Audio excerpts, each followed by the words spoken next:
South امریکہ میں موجود Argentina دنیا کا 8واں اور جبکہ ساؤتھ امریکہ کا دوسرا سب سے بڑا ملک ہے۔ ارجنٹینا کا total area 2.78 million square kilometre کے برابر ہے۔ اس ملک کا ایریا اتنا بڑا ہے کہ پاکستان جیسے 3 کنٹریز کو اگر کمبائن بھی کر لیا جائے تو پھر بھی ارجنٹینا کا مقابلہ نہیں ہو سکتا۔ اس ملک کی سرحدیں 5 مختلف ممالک سے ملتی ہیں۔ دوستوں، آپ صرف ارجنٹینا کو مشہور فٹ بال پلیئرز میسی اور میراڈونا کی وجہ سے جانتے ہوں گے، لیکن آج انفو کی اس ویڈیو میں آپ ارجنٹینا جیسے خوبصورت ملک کی حیران کن اور بہت ہی اہم چیزوں کو جانیں گے۔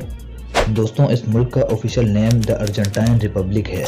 ارجنٹینا کا نام دراصل ارجنٹم سے لیا گیا ہے، جو کہ لاطینی زبان میں سلور کے لیے استعمال کیا جاتا ہے۔ جب 16ویں صدی میں اسپینش ایکسپلوررز نے یہاں بڑی مقدار میں سلور کو ڈسکور کیا تو انہیں معلوم پڑا کہ ارجنٹینا کی سرزمین تو سلور کے ذخائر سے مالا مال ہے، اور ارجنٹینا آج بھی سب سے زیادہ سلور پروڈیوس کرنے والا دنیا کا 10واں بڑا ملک ہے۔ دوستوں، پچھلے کچھ عرصے سے ارجنٹینا ٹیکنالوجی کی کئی فیلڈز میں بہت سی کامیابیاں سمیٹ رہا ہے۔ آج پوری دنیا جس فنگر پرنٹ آئیڈینٹیفیکیشن سسٹم سے فائدہ اٹھا رہی ہے وہ بھی 1892 میں ارجنٹینا نے ہی ایجاد کیا تھا۔ اس کے علاوہ آج آپ کو کئی طرح کی اینیمیٹڈ سیریز دیکھنے کو ملیں گی، لیکن دنیا کی سب سے پہلی اینیمیٹڈ فلم بھی 1917 میں ارجنٹینا میں ہی بنائی گئی تھی۔ اس اینیمیٹڈ فلم کا نام ایل ایپسٹول تھا، اور جس ٹیکنیک کا استعمال اس اینیمیشن کو بنانے کے لیے کیا گیا تھا اسے کٹ آؤٹ اینیمیشن کہتے ہیں۔ اس ٹیکنیک میں کریکٹرز کو کاغذ پر کاٹنے کے بعد انہیں موومنٹ دی جاتی ہے۔ بدقسمتی سے دنیا کی سب سے پہلی اینیمیٹڈ فلم کی کاپی بننے کے صرف 11 سالوں کے بعد ہی اسٹوڈیو میں آگ لگنے کی وجہ سے جل کر ختم ہو گئی۔ دوستوں، ارجنٹینا کے لوگ بچپن سے ہی ایک پروفیشنل فٹ بال پلیئر بننے کا خواب دیکھتے ہیں، اور یہی وجہ ہے کہ ارجنٹینا کی فٹ بال ٹیم دنیا کی ٹاپ ٹیم مانی جاتی ہے۔ اس ملک کی فٹ بال ٹیم کو آپ بہت ہی اچھی طرح سے جانتے ہوں گے، کیونکہ قطر میں ہونے والے پچھلے ورلڈ کپ سمیت یہ ٹیم 3 مرتبہ فیفا ورلڈ کپ ونر بن چکی ہے۔ دنیا کے مانے جانے پلیئرز جیسے کہ میسی اور میراڈونا کا تعلق بھی ارجنٹینا سے ہے۔ بھلے ہی ارجنٹینا میں فٹ بال بڑے ہی شوق سے دیکھا اور کھیلا جاتا ہے، لیکن یہ ارجنٹینا کا نیشنل اسپورٹ نہیں ہے۔ اس ملک کا نیشنل اسپورٹ پاٹو ہے، اور یہ کھیل بھی پولو کی طرح گھوڑوں پر بیٹھ کر کھیلا جاتا ہے۔ دوستوں، ارجنٹینا کی گورنمنٹ نے بچوں کا نام میسی رکھنے پر پابندی لگا رکھی ہے۔ جی ہاں، میسی کو بہت ہی زیادہ مقبولیت حاصل ہونے کی وجہ سے یہاں کی گورنمنٹ کو یہ خطرہ تھا کہ آنے والے وقت میں یہاں میسی نام کے اتنے زیادہ لوگ ہوں گے کہ پہچاننا مشکل ہو جائے گا۔ دوستوں، ارجنٹینا کا کیپٹل سٹی بیونس آئرس ہے۔ یہ شہر اپنے خوبصورت آرکیٹیکچر، میوزیمز اور نائٹ لائف کی وجہ سے دنیا کے موسٹ وزٹڈ سٹیز میں سے ایک ہے، اور یہی وجہ ہے کہ اس شہر کو ساؤتھ کا پیرس بھی کہا جاتا ہے۔ یہاں پر آپ کو بہت بڑی تعداد میں بک اسٹورز بھی دیکھنے کو ملیں گے۔ ساتھ ہی دوستوں، 16 لینز پر مشتمل دنیا کی سب سے وائڈسٹ اسٹریٹ بھی اسی شہر کے پاس ہے۔ اس اسٹریٹ کو بنانے کا کام 1935 میں شروع کیا گیا تھا، اور اسے مکمل ہونے میں 25 سالوں کا وقت لگ گیا، اور اس کا نام ایونیڈا 9 ڈی جولیو ارجنٹینا کے انڈیپینڈنس ڈے کے نام پر رکھا گیا، جو کہ 9 جولائی کو منایا جاتا ہے۔ لیکن جو بھی ہو، یہ اسٹریٹ بیونس آئرس کے خوبصورت منظر کا ایک اہم حصہ ہے۔ اس کے علاوہ ساؤتھ امریکہ کی سب سے بڑی مسجد بھی اسی شہر میں موجود ہے۔ اس مسجد کی تعمیر میں سعودی عرب کی حکومت نے بھی حصہ ڈالا تھا۔ یہ مسجد King Fahd Islamic cultural centre کے نام سے جانی جاتی ہے۔ اس مسجد میں لائبریری، کلاس رومز اور اسلامک کلچر کو پروموٹ کرنے کے لیے کلچرل سینٹرز بھی موجود ہیں۔ دوستوں، ارجنٹینا دنیا کے ان چند کنٹریز میں سے ایک ہے جہاں سب سے زیادہ گوشت کھایا جاتا ہے۔ یہاں کے لوگوں کو اگر میٹ لور کہا جائے تو کچھ غلط نہیں ہوگا، کیونکہ ارجنٹینا میں تقریباً ہر بندہ سالانہ 109 کیجی تک گوشت کھاتا ہے، اور یہ ملک اپنے مزیدار اسٹیکس کے لیے پوری دنیا میں جانا جاتا ہے۔ دوستوں، ارجنٹینا کا شمار دنیا کے سب سے زیادہ شراب بنانے والے کنٹریز میں ہوتا ہے، اور یہاں پر بننے والی شراب کو دنیا کے کئی ممالک میں ایکسپورٹ بھی کیا جاتا ہے۔ ارجنٹینا وائن پروڈکشن میں کتنا بھی آگے کیوں نہ ہو، لیکن یہاں کا نیشنل ڈرنک میٹ ہے، جس کو ٹھیک اسی طرح پسند کیا جاتا ہے جس طرح پاکستان میں چائے کو اہمیت حاصل ہے۔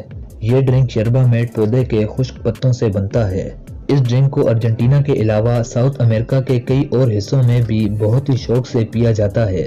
ہائی کیفین والی یہ ڈرنک ارجنٹینا کے کلچر کو ایکسپیرینس کرنے کا بہترین ذریعہ ہے۔ دوستوں، دنیا میں آج تک جتنے بھی ڈائناسورز کے فوسلز کو ڈسکور کیا گیا ہے، ان تمام میں سے سب سے بڑے ڈائناسور کا فوسل بھی ارجنٹینا میں ہی پایا گیا ہے۔ ریسرچرز کا کہنا ہے کہ پیتاگوتائٹیم میورم نامی ڈائناسور کی یہ نسل آج سے 100 ملین سال پہلے اس زمین پر رہتی تھی۔ 70 ٹن وزنی اس ڈائناسور کا وزن 10 افریقن ایلیفنٹس کے برابر تھا اور اس کی لمبائی 120 فٹ تک بتائی گئی ہے۔ اس فوسل کو 2013 میں ڈسکور کیا گیا تھا اور ڈسکور ہونے کے بعد ریسرچرز کو اس ڈائناسور اسپیشی کے بارے میں نتائج کو حاصل کرنے میں 4 سالوں کا وقت لگ گیا، لیکن اس ڈسکوری نے دنیا کو حیران کر دیا کہ آخر اس زمین پر ہم سے کئی سالوں پہلے کیسی مخلوق رہتی تھی۔ دوستوں، دنیا کے بہت سے اور دوسرے کنٹریز کی طرح ارجنٹینا بھی انٹارکٹیکا کو اپنا حصہ مانتا ہے، لیکن ارجنٹینا کے اس دعوے کو انٹرنیشنل طور پر کوئی اہمیت نہیں دی جاتی، اور اسی سلسلے میں ارجنٹینا کی ایک پریگننٹ لیڈی کو 1977 میں ڈاکٹرز کی ٹیم کے ساتھ انٹارکٹیکا بھیج دیا تھا، اور بچے کی پیدائش کے بعد انٹارکٹیکا میں پیدا ہونے والے پہلے بچے کا ٹائٹل ارجنٹینا کے پاس آ گیا۔ دوستوں، ارجنٹینا قدرت کے حسین نظاروں سے دنیا کے بہت سے ٹورسٹ کو ویلکم کرتا ہے، اور پیریٹو مورینو گلیشیئر بھی قدرت کے انہی شاہکاروں میں سے ایک ہے۔ ارجنٹینا کے کیپٹل سٹی سے بھی بڑے اس گلیشیئر کی ایک اور خاص بات یہ بھی بتائی جاتی ہے کہ یہ گلیشیئر دنیا کے ان چند گلیشیئرز میں سے ایک ہے جو کلائمیٹ چینج سے ہونے والے اثرات کی وجہ سے میلٹ ہونے کے بجائے مسلسل بڑھ رہا ہے۔ دوستوں، اب آپ کے ساتھ ارجنٹینا کی حیران کن تاریخ شیئر کرتے ہیں۔ یہاں پر 16ویں صدی کے آغاز میں اسپینش ایکسپلوررز آنے لگے، اور اگلی کئی صدیوں تک ارجنٹینا کی سرزمین پر اسپینش امپائر نے حکومت کی، اور یہی وجہ ہے کہ آج ارجنٹینا کی نیشنل لینگویج بھی اسپینش ہی ہے۔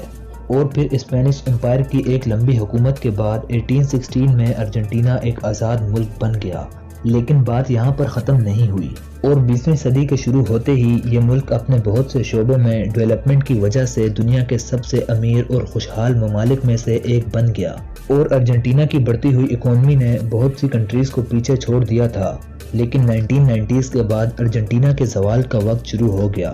ملک کو پولیٹیکل انسٹیبلٹی کی وجہ سے اکنامک کرائسس، ان ایمپلائمنٹ اور غربت کا سامنا کرنا پڑا، جس کی وجہ سے ملک پر قرضوں کا بوجھ بڑھ گیا، اور ارجنٹائن کرنسی پیسوں کی قدر میں بھی لگاتار کمی ہوئی۔